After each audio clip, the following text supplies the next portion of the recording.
Makapigil hininga ang landslide kahapon sa Sitio Calawilaw sa Dalagat, Cebu. Kasamang bumagsak sa katabing kalsada ang mga puno at malalaking bato.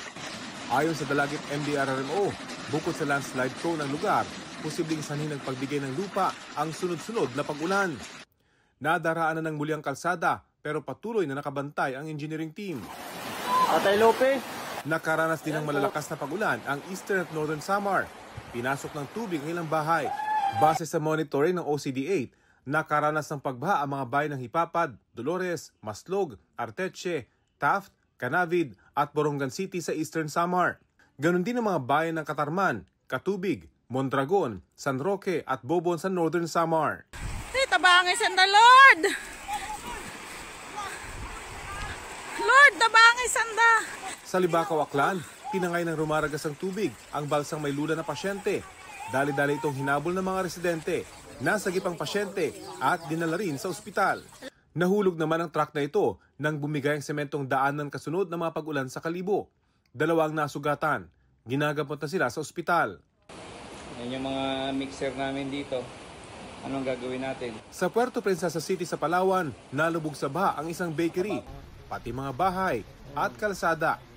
Dumagdag pang dulot ng pagbaha sa 8 barangay ang pagbara ng basura sa mga kanal. Ang tinapay nila, nakabalot ka. Nagka-landslide din sa ilang lugar. Mahigit 500 pamilya ang inilikas sa lungsod at sa Pag-asa Island. Ang ilan sa kanila nananatili sa evacuation centers. Wala ring ligtas sa pagbaha ang loob ng palengking ito sa Tacurong City, Sultan Kudarat.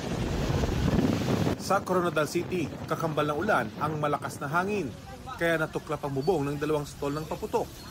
Nagmukhang ilog ang ilang kalsada sa Digo City, Davao del Sur, kaya mabagal ang takbo ng ilang motorista. Bumagal din ang daloy ng trapiko at marami ang stranded dahil sa pagbaha sa bayan ng Bansalan.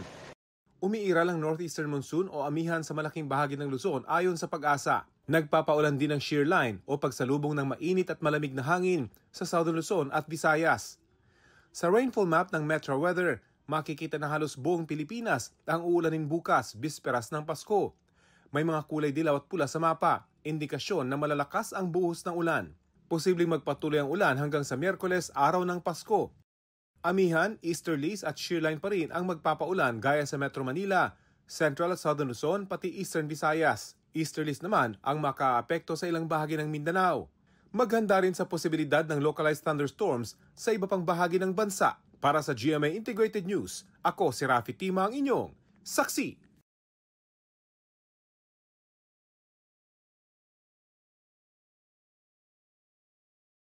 Mga kapuso, maging una sa saksi. Mag-subscribe sa GMA Integrated News sa YouTube para sa iba't ibang balita.